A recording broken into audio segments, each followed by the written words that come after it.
अयोध्या से लेकर भगवान राम और उनसे जुड़ी कई बातें आप जानते होंगे, लेकिन क्या आप अयोध्या की एक ऐसी राजकुमारी के बारे में जानते हैं कि जो कोरिया की महारानी बन गई थी? आपको यह बात थोड़ी अजीब लग रही होगी, लेकिन यह बिल्कुल सच है, जिसे दक्षिण कोरिया के लोग भी मानते हैं और वो अक्सर अयोध्या आते रहते हैं। मैं आपका बिल्कुल टाइम खराब नहीं करूंगा, तो आप भी आगे बढ़ने से पहले एक छोटा सा लाइक और सब्सक्राइब बटन दबा दीजिए। अयोध्या में सरयू नदी के किनारे कोरिया की उस महारानी का स्मारक भी है जो कभी यहां की राजकुमारी थीं। उस महारानी का नाम है हियो ह्वांग ओक, जो प्राचीन कोरियाई राज्य कारक के संस्थापक राजा किम सूरो की भारतीय पत्नी थीं।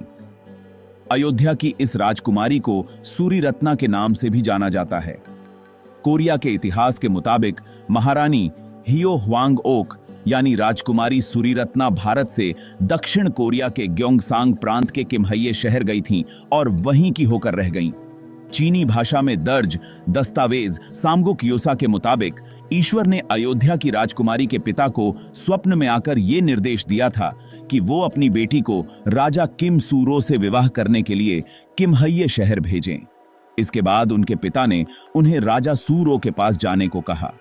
लगभग 2 महीने की समुद्री यात्रा के बाद राजकुमारी कोरिया के राजा के पास पहुंच गईं। सामगुक यूसा में कहा गया है कि उस समय राजकुमारी की उम्र 16 वर्ष थी जब उनकी शादी राजा किम सू रो से हुई थी और उसके बाद वो कोरिया की महारानी बन गईं। अगर अभी तक आप चैनल को सब्सक्राइब नहीं किए हैं तो अभी कर लीजिए। कहा जाता है कि महारानी हियो ह्वांग ओक और राजा किम सू रो के कुल 12 बच्चे थे। आज कोरिया में कारक गोत्र के तकरीबन 60 लाख लोग खुद को राजा किम सूरो और अयोध्या की राजकुमारी के वंश का बताते हैं। बीबीसी की एक रिपोर्ट के मुताबिक दक्षिण कोरिया के पूर्व राष्ट्रपति किम डेई जंग और पूर्व प्रधानमंत्री हियो जियोंग और जोंग पिल किम भी कारक वंश से ही आते थे। इस वंश के लोगों ने उन पत्थरों को आज तक संभाल कर रखा है जिनके बारे में माना जाता है कि अयोध्या की राजकुमारी अपनी समुद्री यात्रा के दौरान नाव को संतुलित रखने के लिए साथ लाई थीं। किम्हैये शहर में उनकी एक बड़ी प्रतिमा भी है। कहा जाता है कि अयोध्या की इस राजकुमारी का मृत्यु 157 साल की उम्र में हुई थी। दक्षिण कोरिया में राजकुमारी की जो कब्र है उसके बारे में भी कहा जाता है कि इस पर लगा पत्थर अयोध्या से ही गया था। रिपोर्ट्स के मुताबिक हर साल सैकड़ों दक्षिण कोरियाई अपनी पौराणिक महारानी हियो ह्वांग ओक को श्रद्धांजलि देने के लिए भगवान राम की जन्मभूमि अयोध्या का दौरा करते हैं। दक्षिण कोरिया में एक लोक कथा प्रचलित है जिसमें हजारों सालों पहले अयोध्या की राजकुमारी के दक्षिण कोरिया जाने का जिक्र है। इसलिए वहां के एक विशेष समुदाय के लोग अयोध्या के प्रति आस्था रखते हैं और राम मंदिर को लेकर भी वो खुश हैं। दक्षिण कोरिया की एक लोक कथा के मुताबिक 2000 साल पहले अयोध्या की राजकुमारी सूरी रत्ना अपनी किशोरावस्था में ही घर छोड़कर कोरिया के लिए निकल गई।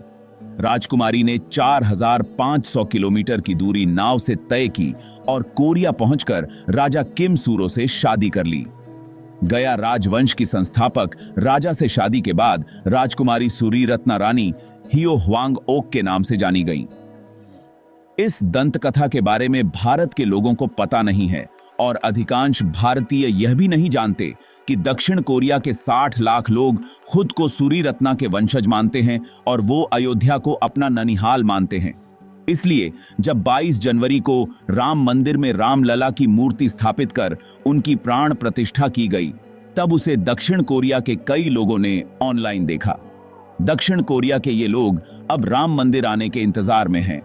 अभी तक आप चैनल को सब्सक्राइब कर ही लिए होंगे, अगर नहीं किए हैं तो अभी कर लीजिए। खुद को रानी सूरीरत्ना का वंशज बताने वाले सेंट्रल कारक क्लैन सोसाइटी के कई लोग हर साल अयोध्या आकर क्वीन हियो मेमोरियल पार्क में रानी के स्मारक में अपनी श्रद्धांजलि अर्पित करते हैं। रानी का यह स्मारक अयोध्या में सरयू नदी के तट पर साल 2001 में बनाया गया था। इसे उत्तर प्रदेश सरकार ने दक्षिण कोरिया के गिम्हाए शहर के साथ पार्टनरशिप में बनाया था। सेंट्रल कारक क्लान सोसाइटी के महासचिव किम चिल सू ने कहा, अयोध्या हमारे लिए बेहद खास है और हम इसे अपने ननिहाल के रूप में देखते हैं। किम को राम मंदिर के उद्घाटन समारोह में शामिल होने का निमंत्रण भी मिला था और वो सहर्ष रामलला के प्राण प्रतिष्ठा में शामिल हुई थीं।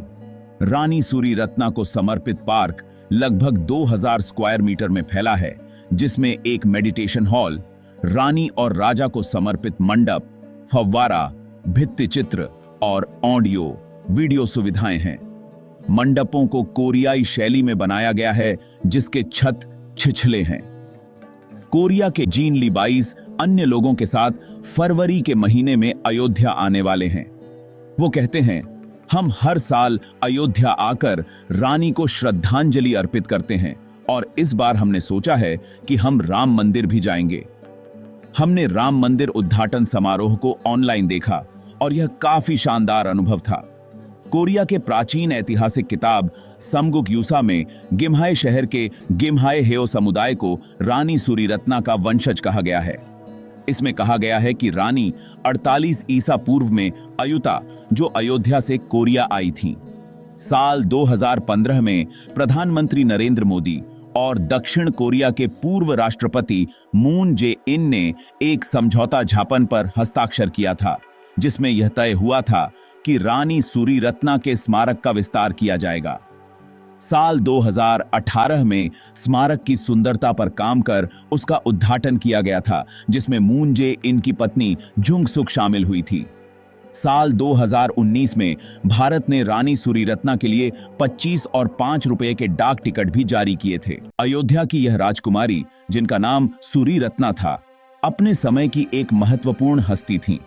उनके बारे में जानकर हमें एहसास होता है कि भारत और कोरिया के बीच के सांस्कृतिक और ऐतिहासिक संबंध कितने गहरे हैं। सूरीरत्ना की कहानी न केवल एक रोमांचक यात्रा की है, बल्कि यह भी दर्शाती है कि कैसे उन्होंने दो देशों को एक साथ जोड़ा। सूरीरत्ना की समुद्री यात्रा, जो लगभग 2 महीने तक चली, एक अद्वितीय और साहसिक यात्रा थी। यह यात्रा न केवल उनकी व्यक्तिगत यात्रा थी, बल्कि यह एक सांस्कृतिक और ऐतिहासिक यात्रा भी थी, जिसने भारत और कोरिया के बीच के संबंधों को मजबूत किया। राजा किम सूरो से सूरीरत्ना की शादी ने कोरिया में एक नए युग की शुरुआत की। इस विवाह ने न केवल 2 व्यक्तियों को, बल्कि 2 संस्कृतियों को भी एक साथ जोड़ा। सूरीरत्ना रानी हियो ह्वांगोक के नाम से जानी जाती थीं, कोरिया की एक महत्वपूर्ण हस्ती बन गई और उनकी कहानी आज भी दोनों देशों के बीच के संबंधों को मजबूत करती है। अगर ये वीडियो आपको अच्छी लगी है तो चैनल को लाइक, सब्सक्राइब और शेयर जरूर कर दीजिए। एक छोटा सा सब्सक्राइब बटन दबाकर हमें प्रेरित करें, ताकि हम और भी बेहतर कंटेंट बना सकें। आपका एक सब्सक्राइब हमारे लिए बहुत मायने रखता है। धन्यवाद।